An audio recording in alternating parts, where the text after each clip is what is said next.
Let's go watch it in 2D. No, let's go watch it in 3D. But if we watch it in 3D, then is it worth the cost? Meet Linda. I'm next in line for VP. Meet Bradley. I see no value in you. What? You've got noxious odors. From the mind of Sam Raimi Getting us out of here should be your focus. You work for me. I'm not in the office anymore.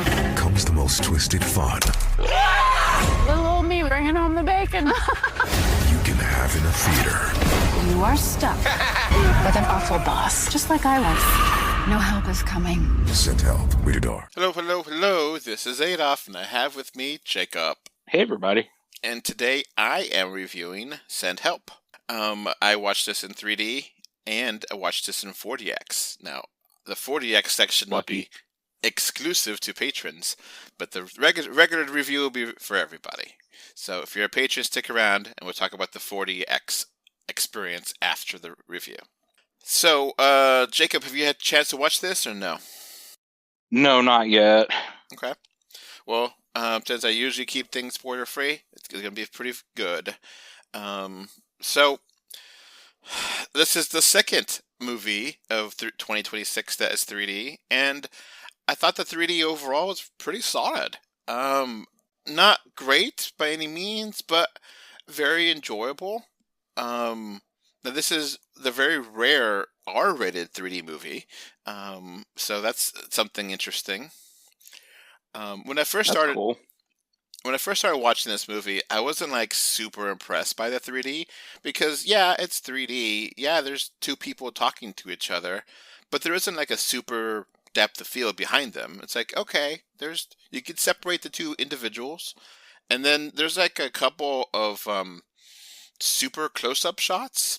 And it kind of does work. The 3D does work, but it's just a little bit awkward because, the close-up shots are meant to be really jarring and kind of really highlight something.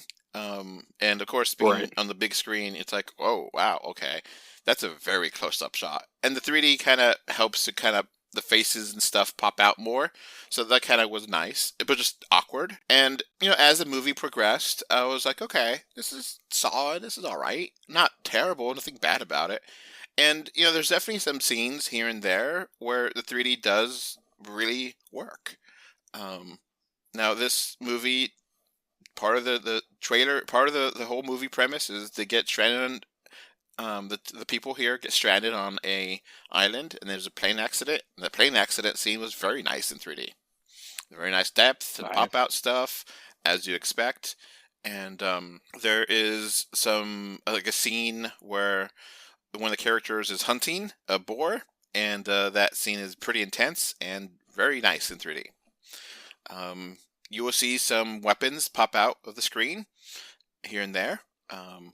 And there's some interesting shots where it's weird because the 3D, there's a couple different range shots. And typically, you've seen plenty of 3D movies, Jacob. When you see a movie that has a range shot, those range shots could look gorgeous in 3D. Yes. Now, for this movie, it was okay. And I was like, that should look a lot better than it is. I guess they didn't want to. And that's maybe the camera angle is a little bit off. Maybe they just didn't want to put as much effort in those scenes. And it's like, And then there's a couple of scenes here that are darkly lit, and it actually works really well. And I was like, well, usually it doesn't work well. So it's a very inconsistent 3D experience, where it, the darkly lit scenes shouldn't be as good as they are, but they are. And then the rain scenes should look better, but they're not. So it's kind of a mixed bag, but overall, I'm very positive on it. I just think it could have been stronger, and this is absolutely, the vast majority of the movie could have been shot in 3D, literally, because it's not that much special effects. There's some scenes where, okay, they got to have some special effects, and there's some, different things that probably should be filmed in a regular camera sense, because it might be harder to shoot that in 3D, but vast majority of this movie could have been literally filmed in 3D, and it would have made things better. Right. Because if you're just on the beach and there's just two characters, you can film that in 3D without a problem. You know? So Yeah. it's inconsistent, but overall, it's a very solid 3D experience, and it could have and should have been better, but I'm positive on it, and I'm going to give this a solid 7 out of 10. It's rough, and maybe if it was a IMAX, maybe if it was a laser, maybe a little bit better, but I just sense it should have been better. But it's a very solid. I'm positive on the 3D. I'm not, sad I went to it. It's not bad. There's nothing, no negative scenes per se. It's just not ideal in 3D, but not solid. Okay.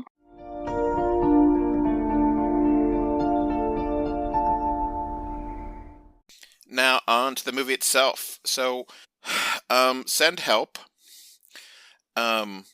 Actually, before I get to the movie, let me talk about if there's a post-credit scene or a mid-credit scene, and there is not.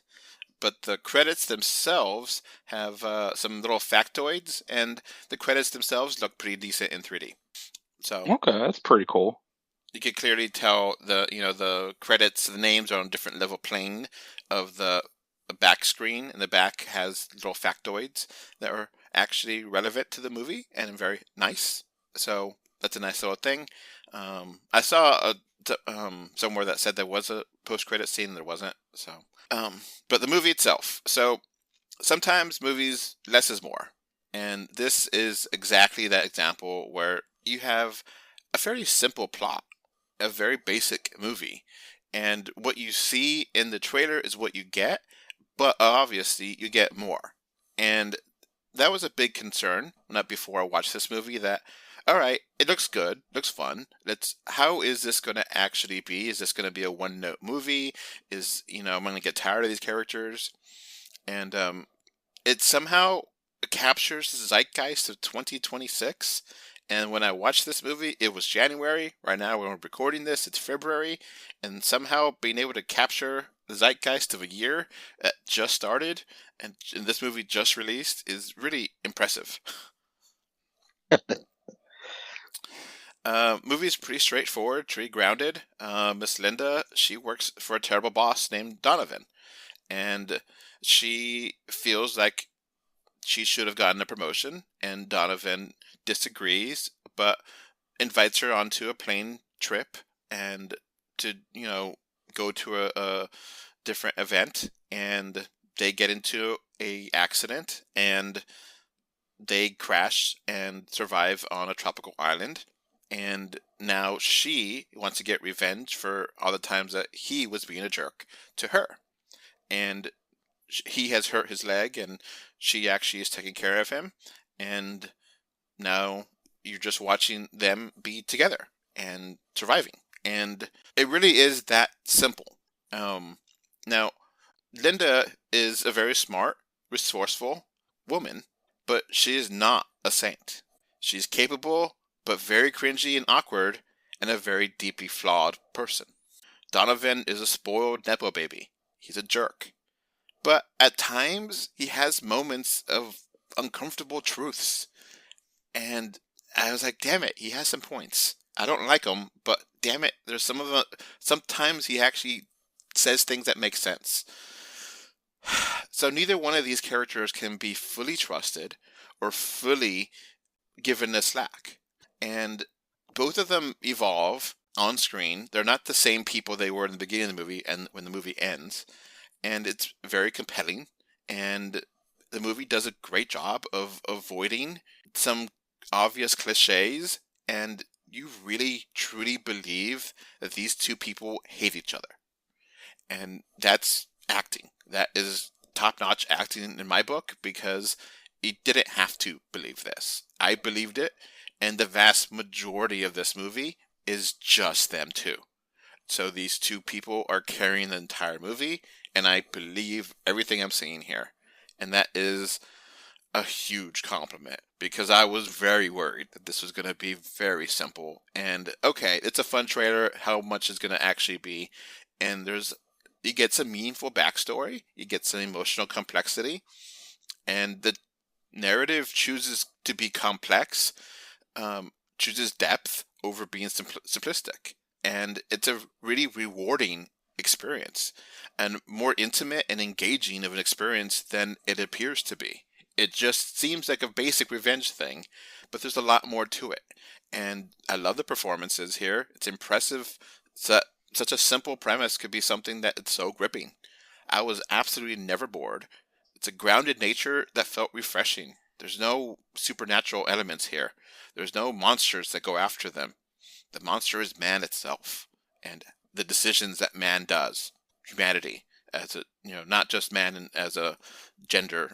Humanity itself is the villain here. One of the aspects of this movie that I really, really enjoyed was how intense it was. And it's an intense movie. It is a hard R, and it feels like it's earned that. This is not R because it wants to be bloody and because it wants to cuss every 5 minutes.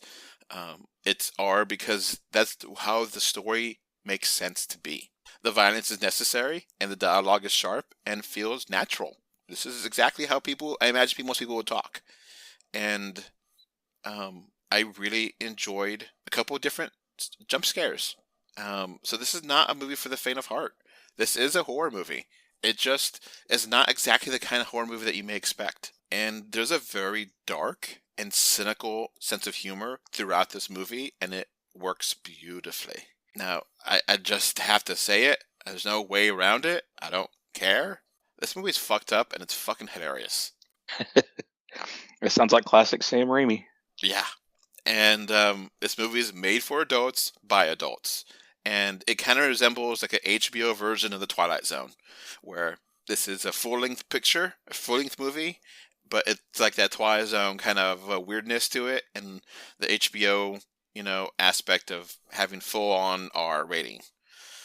And it also has the adult themes that are deeper aspects of this movie, and it really never becomes preachy, but does have kind of a nice core that is much more than simple revenge.